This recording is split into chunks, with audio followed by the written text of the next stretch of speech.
Thaís Lara Jorge, aluna do curso de Licenciatura em Matemática pela Universidade Federal da Bahia, e eu vou apresentar para vocês uma atividade que é parte integrante da disciplina de seminários temáticos. Ela tem como tema Teoria dos grafos e suas aplicações e como título um desbravamento à teoria dos grafos. Os objetivos dessa atividade são possibilitar o primeiro contato para alguns com a teoria dos grafos, bem como despertar o interesse de prosseguimento no estudo dessa área. Vamos comigo? O meu primeiro contato com a teoria dos grafos aconteceu em 2017, numa palestra da Semana de Matemática da Universidade Estadual de Feira de Santana. Eu tinha certeza que a professora palestrante, ela estava pronunciando incorretamente. Na verdade, ela estava querendo falar de gráficos e estava pronunciando grafos. Eu passei toda a apresentação estranhando aqueles gráficos tão incomuns e, ao mesmo tempo, extremamente confusa. Somente em 2019, por meio da disciplina de análise combinatória, é que eu tive o conhecimento sobre a real existência dos grafos, e por meio do famoso problema das pontes de Königsberg. Curiosamente, o marco fundador da teoria dos grafos marcou também o início do meu interesse pelos grafos. Eu espero que os grafos te encantem tanto quanto encantaram a mim. Que lugar lindo! Sabe o que falta? Uma casinha! Será que é possível desenhar essa casinha ligando ponto a ponto, sem tirar o lápis do papel, passando por cada ponto uma única vez? E se nós partíssemos do A para o B, do B para o C, do C para o D, do D para o E, do E para o B, do B para o D e do D para o A? Acho que nós conseguiríamos, não é não? E essa estrutura que nós acabamos de desenhar são chamadas grafos. E sabem por quê? Porque ela é formada por um conjunto de pontos, que são chamados de vértices, e um conjunto de arestas, que são responsáveis por estabelecer a ligação entre os vértices. Então, no caso da nossa casinha aqui, nós temos que os vértices são A, B, C, D e E. Além disso, as arestas são AB, que é justamente essa ligação aqui, BC, CD, EE, AE, AD, DB e BE. E o que acontece? Se a gente tivesse uma espécie de setinha aqui na nossa aresta, ligando, mostrando o sentido em que estava acontecendo a ligação, nós teríamos não apenas um grafo, mas um tipo especial de grafo, que é conhecido como grafo orientado ou grafo dirigido. Além disso, nós podemos falar do grau de um vértice. E o que é que eu quero dizer com grau de um vértice? O grau do vértice, ele vai indicar a quantidade de ligações que entram ou que saem do meu grafo. Então, no caso aqui de C, qual seria o grau do meu C? No caso aqui da nossa figurinha. O C teria grau exatamente 2. Por que 2? Porque a gente tem aqui, olha, que tem uma aresta incidindo sobre ele e mais uma aresta. Então, temos duas arestas. E se nós quiséssemos saber qual é o grau do B, por um exemplo? O grau do B seria 4. Por que 4? Porque temos uma aresta aqui em cima, que vai de B para C. Temos uma aresta que vai do B para o A. Temos mais uma aresta que vai do B para o D. E temos mais uma aresta que vai do B até o nosso E, certo? Então, o B tem grau. Os grafos também podem ser divididos quanto ao seu tipo. Eles podem ser do tipo simples, ou seja, vai haver apenas uma ligação entre os seus dois vértices. Pode ser do tipo multigrafos, ou seja, vão haver duas ligações entre os seus vértices, ou pode ser do tipo pseudografos. Os pseudografos são tipos especiais de multigrafos, certo? Então, além de haver pelo menos em dois vértices pelo menos duas ligações, também vai ocorrer um looping, ou seja, vai haver uma incidência no próprio vértice, vai haver uma ligação do vértice com ele mesmo. Além disso, os grafos podem ser conexos, ou seja, todas as partes deles estão conectadas, ou desconexos, que é justamente o contrário do conexo. Existe pelo menos um vértice que não conseguimos chegar. Sabe por quê? Porque ele não vai estar ligado a ninguém. Então, aqui nós temos um exemplo de grafo conexo, porque se eu partir de qualquer vértice, eu sempre consigo chegar a um outro vértice. Já no outro exemplo aqui, nós temos o exemplo de grafos desconexos, porque se a gente partir por um exemplo desse vértice daqui de baixo, a gente não consegue chegar aos vértices que estão do lado de cá. Tem um teorema muito legal que nos possibilita encontrar uma relação entre o número de arestas e o número de vértices. Ele nos diz o seguinte, que a soma dos graus dos vértices de um grafo é sempre o dobro do número de arestas. E por que isso acontece? Porque em cada aresta vão sair, em cada vértice irão partir duas arestas. Então faz total sentido, né?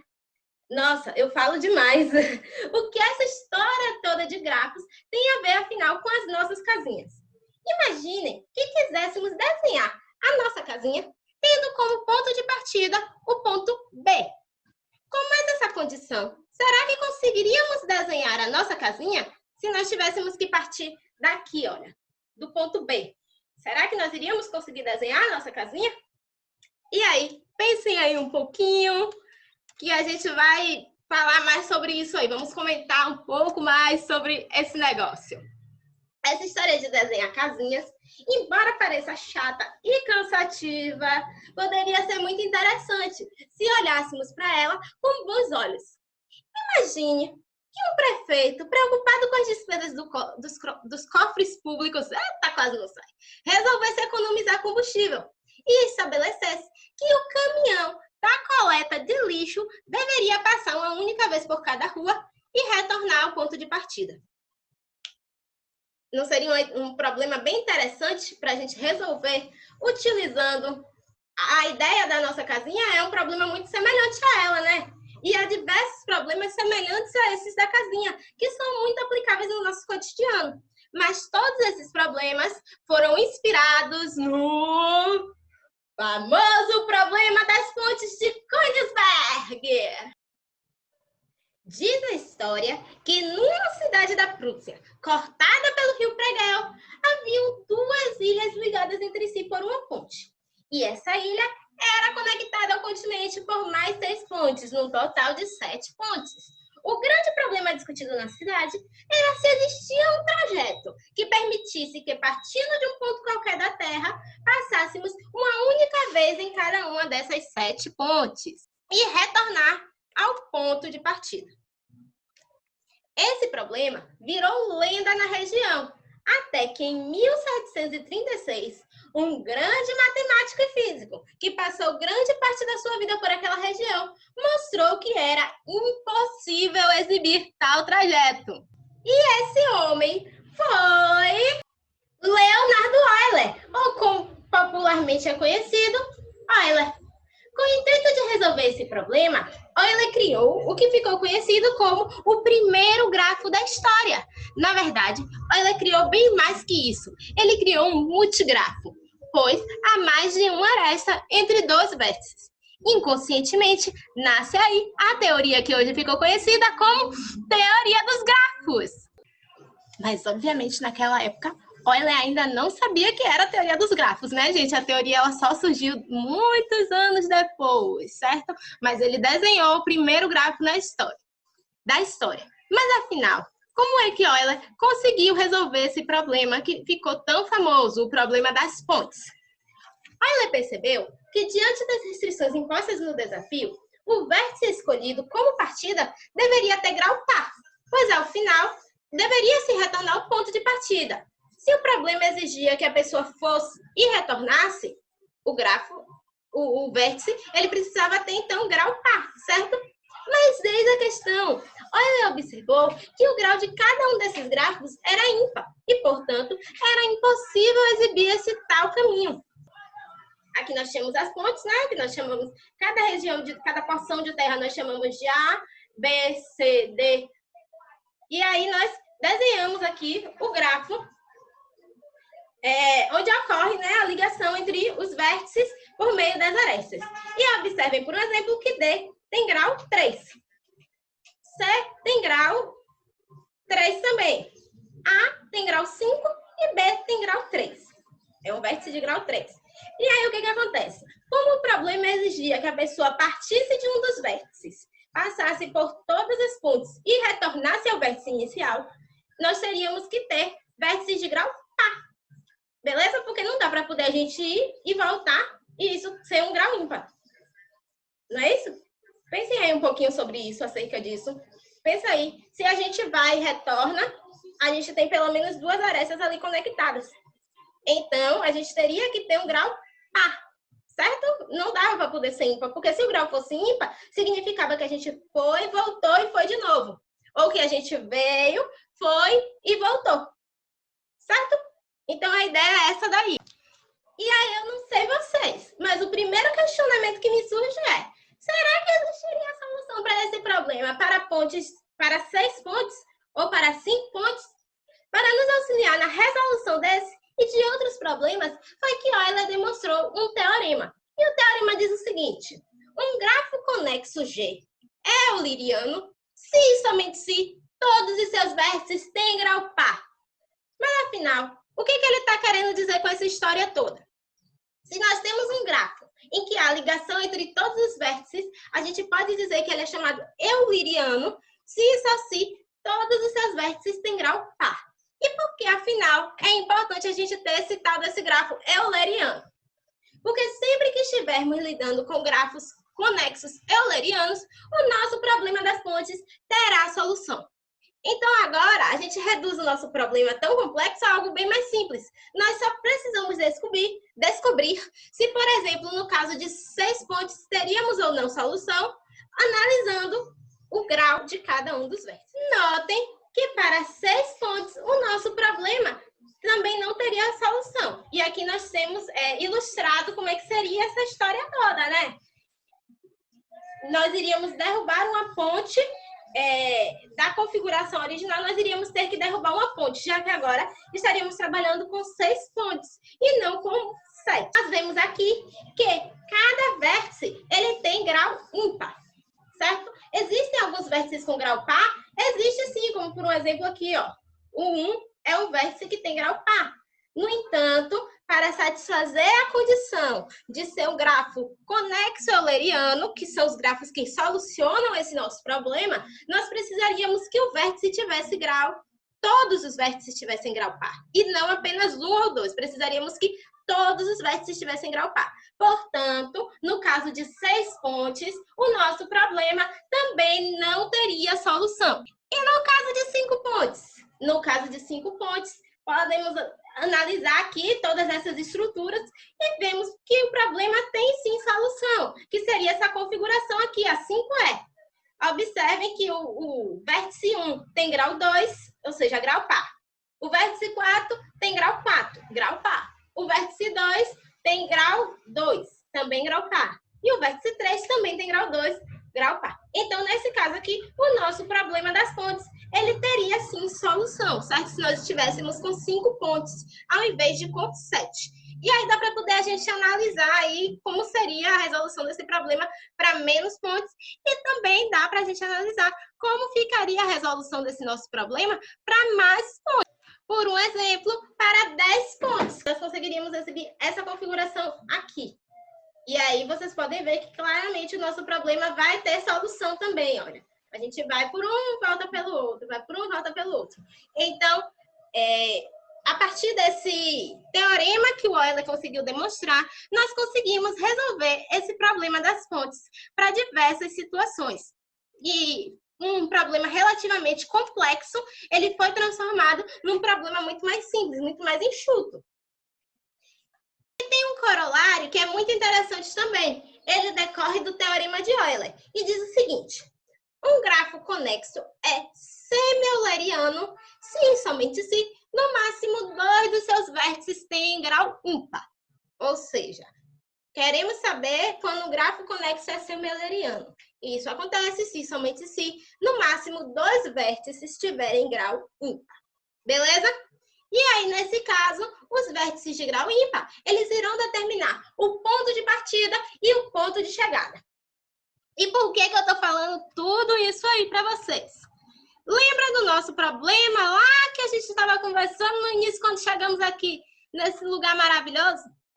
E lembra que eu perguntei também se era possível a gente desenhar a nossa casinha partindo de B? Lembra lá no início? Com esse resultado de semi-euleriano, a gente consegue responder esse questionamento. Notem que o nosso B, que está aqui, olha, ele tem grau par, não é isso? 1, 2, 3, 4. E notem que de todos os vértices aqui do nosso grafo, o A e o E são os únicos dois que têm grau ímpar. Sabemos que como a casinha é um grafo que tem exatamente 2 vértices de grau ímpar, então ele é um grafo semi-euleriano. E por isso, por esse motivo, nós sabemos também o quê? Que só dá para poder a gente traçar caminhos tendo como ponto de partida ou o nosso A ou o nosso E. Certo? Esses grafos são mesmo encantadores, não é mesmo? E agora que já conseguimos resolver o problema das casinhas, eu acho que nós podemos descansar um pouco, não é não? Que tal se a gente se divertisse jogando algum jogo? Que tal xadrez? Deixa eu ver. Se no xadrez estivéssemos diante dessa formação aqui, será que nós conseguiríamos chegar a essa formação de cá?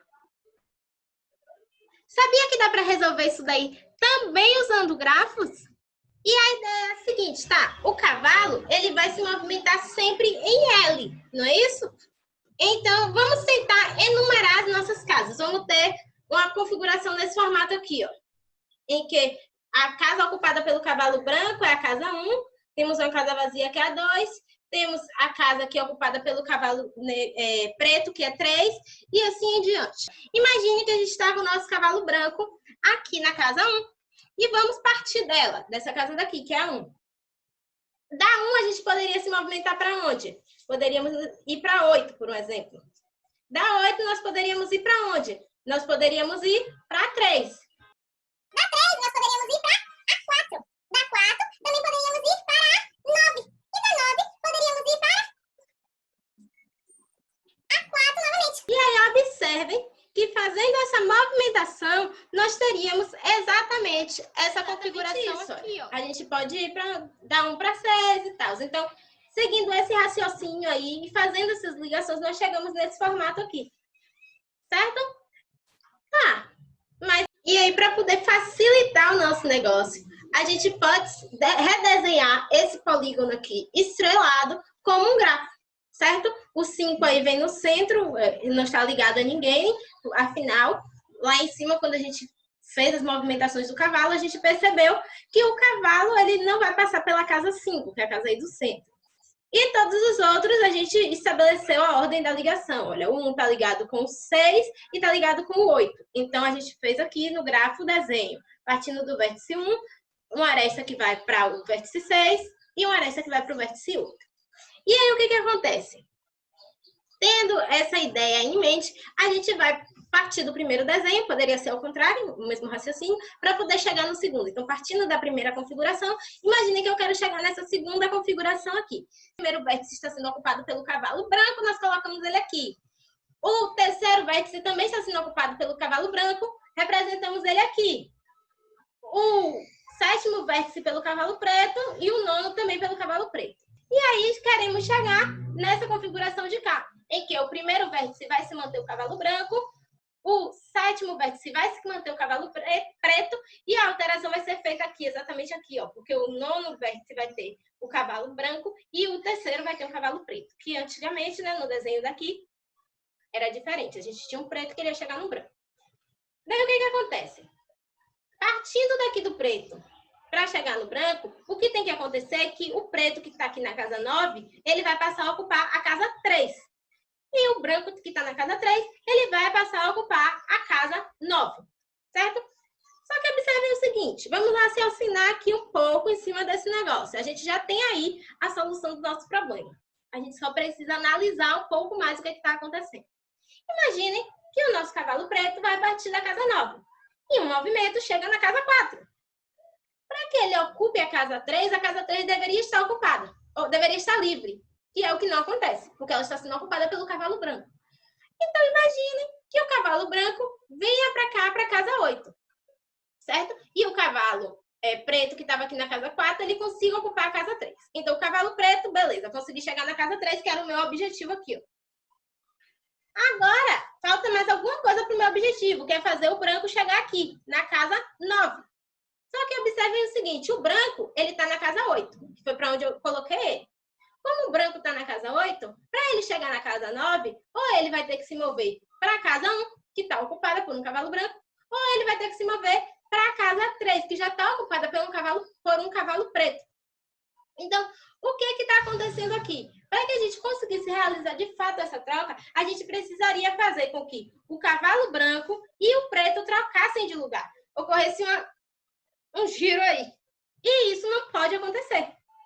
Então, acabamos de resolver o problema do nosso xadrez e vimos que não é possível partir da primeira configuração e chegar na segunda configuração. Essa movimentação, ela é muito comum no jogo de xadrez, usualmente, e ela é chamada de alinhamento dos 4 cavalos. No entanto, no jogo de xadrez, a gente trabalha com 4 casas. Imaginem que essa tabelinha aqui, ela seria 4x4. E nesse caso, tem sim solução. E dá para a gente perceber essa solução utilizando esse mesmo raciocínio que a gente utilizou aqui, usando os grafos. Sensacional, né? Mas isso tudo me deu uma canseira. Vamos deixar o xadrez de lado, olhar esse joguinho aqui, que me parece bem mais tranquilo e divertido. O nome dele é Icosiano. A finalidade desse jogo, criado por William Hamilton, é de traçar um caminho que passe por todos os vértices de um grafo sem repetir nenhum vértice. E essa propriedade de passar por todos os vértices de um grafo apenas uma vez é batizada por caminhos hamiltonianos.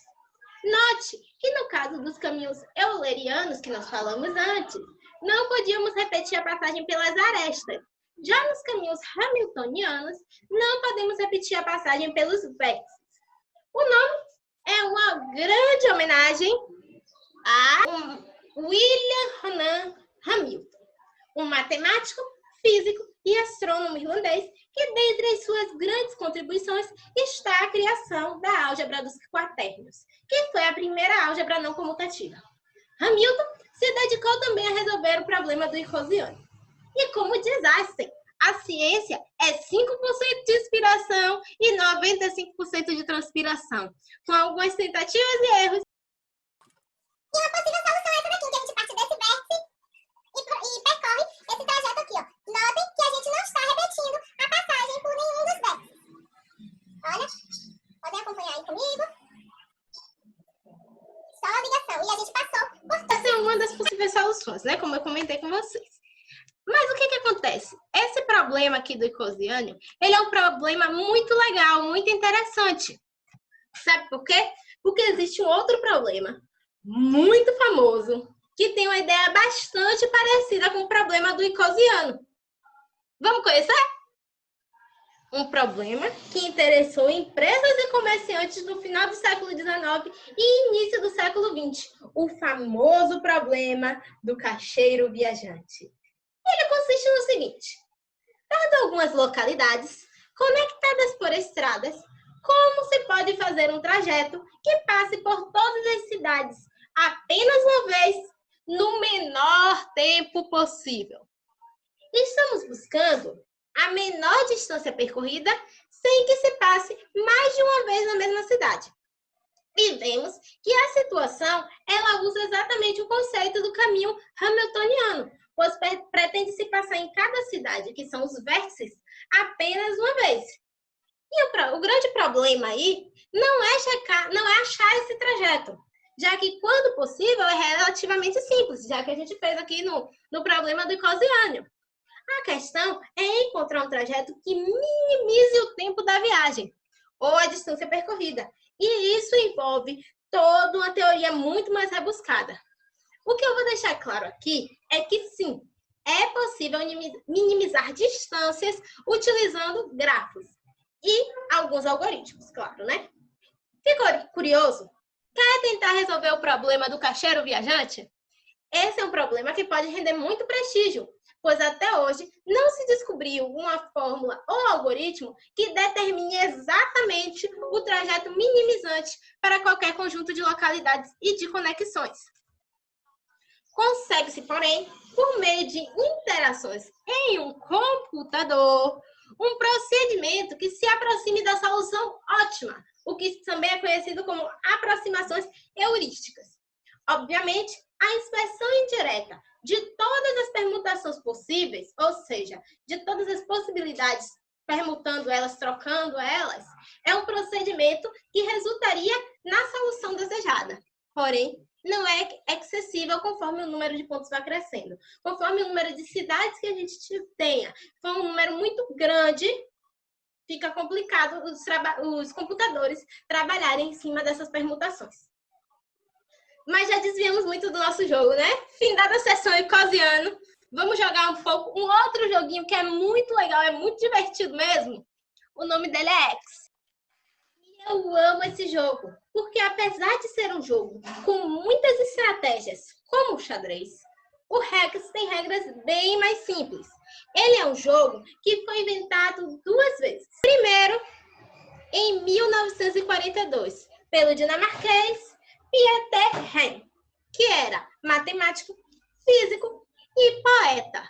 E depois, em 1942, pelo norte-americano John Nash, que é aquele matemático muito famoso que inspirou aquele filme que a maioria deve conhecer, é chamado de Uma Mente Brilhante. O tabuleiro tradicional do X, ele possui dimensões 11 por 11 e casas em forma de um hexágono, como vocês estão vendo aqui. Por que 11 por 11? Porque 11 por 11 foi um tamanho que eles conseguiram achar interessante. Ao mesmo tempo era curioso, era divertido, mas também não permitia que o jogo se estendesse tanto, tá? Bem como o tabuleiro tradicional, ele tem o formato de losango. Porém, existem algumas outras variações de tabuleiro em formato de diamante, quadrado, triângulo. Existem grandes variações aí, tá? Mas o tradicional é esse aqui. Mas, afinal, como é que nós jogamos o X? O X deve ser jogado por 2 pessoas. Cada uma vai receber uma cor. Como, por um exemplo aqui, temos o prata e o vermelho. Vai construir pontes que liguem o lado esquerdo ao direito do tabuleiro. Por um exemplo, imaginem que estabelecemos esse lado aqui como o lado, a margem vermelha, né? O lado esquerdo, e o lado de cá, com uma outra margem vermelha, o lado direito. Então, o jogador vermelho, ele vai construir pontes partindo desse lado, com o intuito de chegar ao lado de lá. Do mesmo modo que o cinza vai construir pontes partindo desse lado, com o intuito de chegar ao lado de cá. Também podemos trocar, tá? O cinza partir de cá para chegar cá, e o vermelho partir de lá para chegar cá. Mas tem uma coisa muito interessante sobre o jogo Rex. No Rex, não há empates. E nós conseguimos demonstrar isso usando os nossos amiguinhos, que são os grafos! A ideia é muito simples. Nós iremos enxergar cada vértice do hexágono como o vértice do nosso grafo. E iremos enxergar cada ligação entre eles como arestas. Então, aqui nós teríamos um vértice e aqui nós teríamos uma aresta, certo? Feito isso, a gente consegue demonstrar que é possível construir um caminho que passe pela aresta do nosso grafo, ligando um lado do tabuleiro ao outro. Outra curiosidade, a gente sempre consegue construir esse caminho. Os grafos são estruturas extremamente contraditórias, não é mesmo? Eles são tão simples, mas extremamente complexos e possibilitam a abertura de um leque de resoluções de problemas na matemática. Tem um outro teorema que é muito interessante e ele é demonstrado por meio dos grafos. O nome dele é Teorema das 4 cores. Eu acho que eu já vi algo sobre isso. Que estranho. Será que eu tô tendo uma espécie de déjà vu?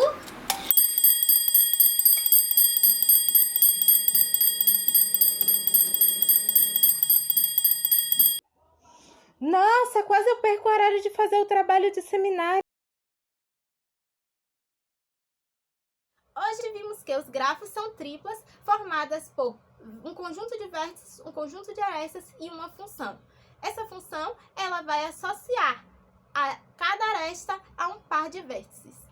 Em alguns casos, suprimimos essa função e falamos apenas que os grafos são um conjunto de vértices e arestas. Vimos também que o número de arestas que incide sobre um determinado vértice determina o grau desse vértice. E ainda que existe um teorema que nos diz exatamente que a soma dos números de vértices, a soma do número dos graus dos vértices é igual ao dobro do número de arestas. E a gente consegue demonstrar isso de modo muito simples, utilizando simplesmente que quando a gente conta o grau de um vértice, a gente está contando cada vez que a aresta incide nele apenas uma vez. Só que essa aresta está conectada a outro vértice, certo? Então, cada aresta, como ela tem duas extremidades, ela está conectada tanto aqui quanto aqui, nós temos que contar as nossas arestas duas vezes. E é por isso que a soma dos graus dos vértices é igual ao dobro do número de arestas. Vimos também que os grafos podem ser eles podem ser do tipo direcionado, que são os grafos que possuem, por exemplo, uma setinha aqui indicando a direção. E aí, nesse caso, ir de A para B é diferente de ir de B para A. Geralmente, os grafos direcionados também são chamados de grafos dirigidos ou grafos orientados e são representados como par ordenado, porque nesse caso a ordem vai importar. Além disso, vimos que os grafos podem ser do tipo simples ou multigrafos. Os grafos simples são aqueles em que não são multigrafos, ou seja, há apenas uma ligação entre os vértices. Já os multigrafos, quando estamos trabalhando com multigrafos,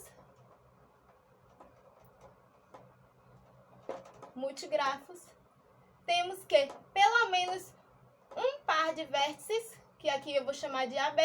Quando estamos trabalhando com multigrafos, por um par de vértices, pelo menos um par de vértices, passam duas arestas, certo? Vimos também que os grafos podem ser do tipo conexo ou desconexo. E aí aqui, por um exemplo, nós já temos um exemplo de grafo conexo, porque em qualquer ponto que eu esteja, eu sempre consigo chegar a um outro. E temos um exemplo de grafo desconexo aqui embaixo.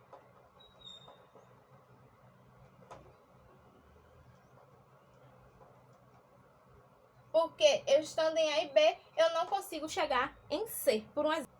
Vimos que os caminhos são trilhas que não repetem arestas. Além disso, estudamos algumas trajetórias especiais. São as trajetórias que passam por todas as arestas uma única vez, e essas são chamadas de trajetórias eulerianas, e as trajetórias que passam por todos os vértices apenas uma vez, e essas são chamadas de trajetórias hamiltonianas. Vimos também um teorema muito importante que diz que todo um grafo G é conexo euleriano se e somente se ele possui grau par. E vamos demonstrar esse teorema agora. Vamos demonstrar agora o teorema que foi utilizado para solucionar o problema das pontes por ordem. O teorema diz o seguinte: um grafo conexo G é euleriano se e só se todos os seus vértices têm grau par. Para demonstrar ainda, vamos usar que se G é conexo euleriano, então temos uma trilha fechada de comprimento N. Daí, cada vez que a trilha passa por um vértice, ela vai utilizar duas arestas, uma para entrar e uma para sair. Então, cada vértice ele vai ter um número par de arestas. E com isso, concluímos que o grau do nosso vértice vai ter que ser par.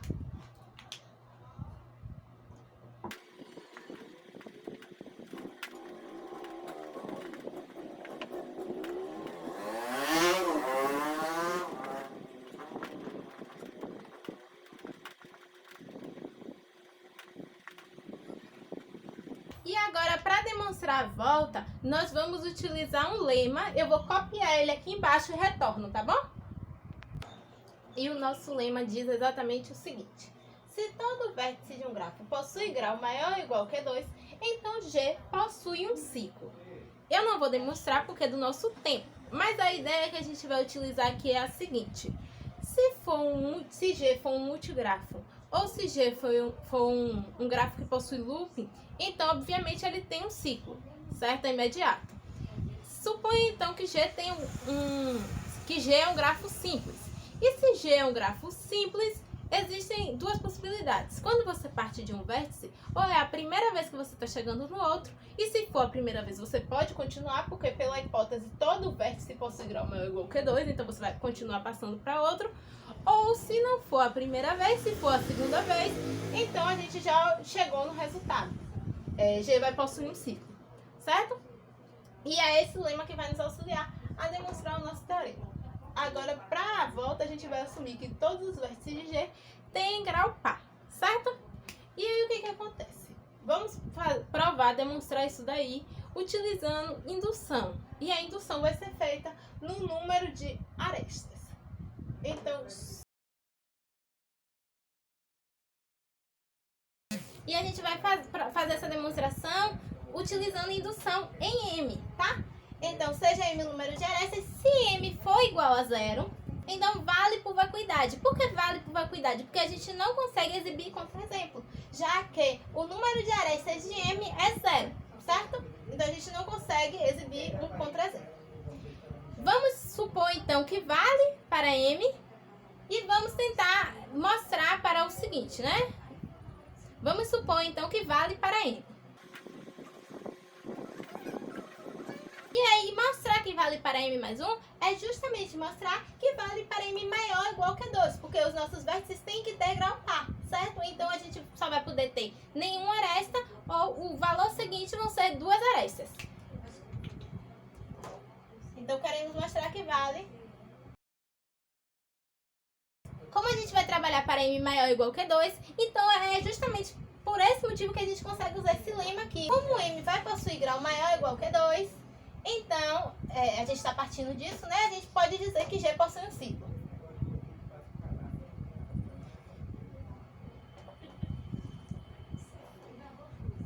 Ou seja, a gente vai partir de um ponto, pode percorrer lá diversos caminhos, mas no final a gente vai conseguir retornar para esse ponto, certo?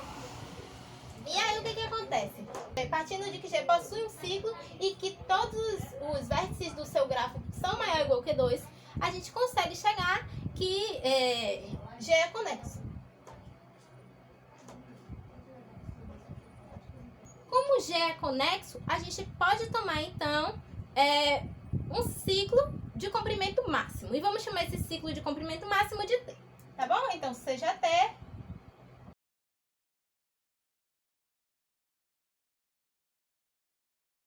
E aí vão existir duas possibilidades. Ou T tem comprimento igual a M, e se T tiver comprimento igual a M, o nosso teorema está demonstrado, porque a gente supôs que vale para M, né? Então, ou T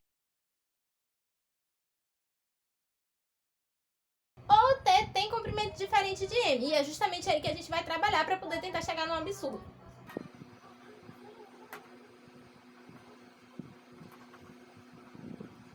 Podemos tomar, então, um H. E quem vai ser esse H? Esse H vai ser o grafo resultante da retirada das arestas de T. Então, eu vou ilustrar aqui para poder ficar mais entendível essa ideia.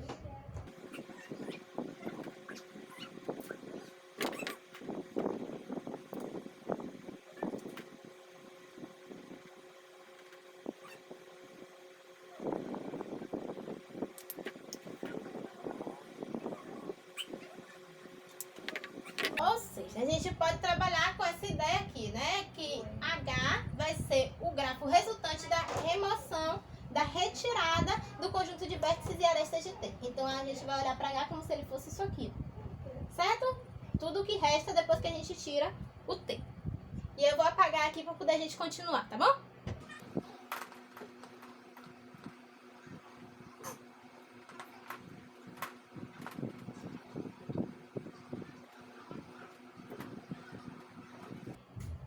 H é resultante da retirada de T e o nosso grafo G, ele tem, todos os vértices dele tem grau par, e aí às vezes a gente faz esse abuso de notação de dizer que G tem grau par, mas quem tem grau é o vértice do grafo. Então, como todos os vértices de G têm grau par e T também tinha todos os vértices com grau par, certo? Então H também vai ter grau par. Ou os vértices de H vão ter grau par, falando corretamente.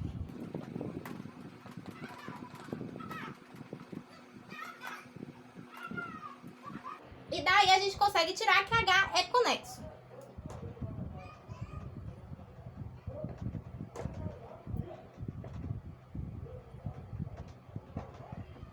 E aí, como H é conexo, o que acontece? Existe pelo menos um vértice que liga os elementos de T aos elementos de H, certo?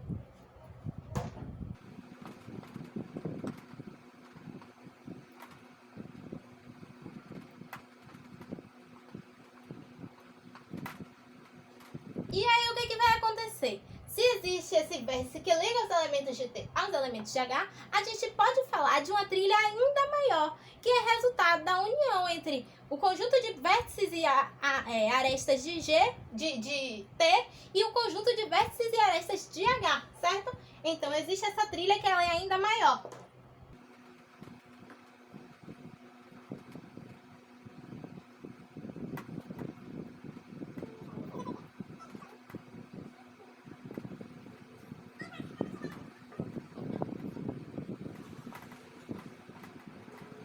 E aí nós já chegamos no absurdo. Quem será que consegue encontrar aí qual foi o absurdo que nós chegamos?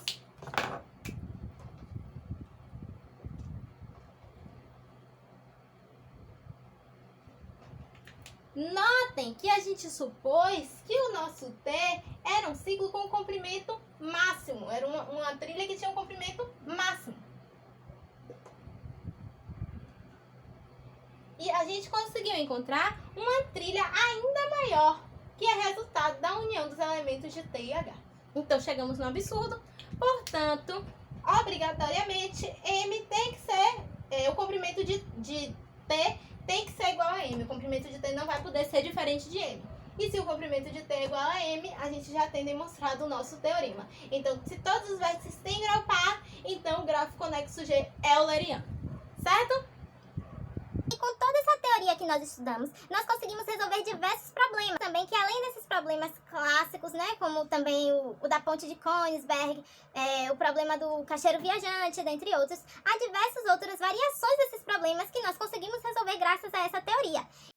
E além disso, também tem algo muito curioso, que é a imensidão de outras disciplinas que os grafos contemplam. Eles têm aplicação direta na geografia, como por um exemplo no problema de coloração dos grafos, em biologia, que chama heredograma, e também na química, aquelas cadeias carbônicas, aquelas cadeias que se estudam em orgânica, são estruturas que têm o formato do grafo. Obrigada a todos e eu espero que vocês tenham se divertido tanto quanto eu. Fiquem agora com as referências.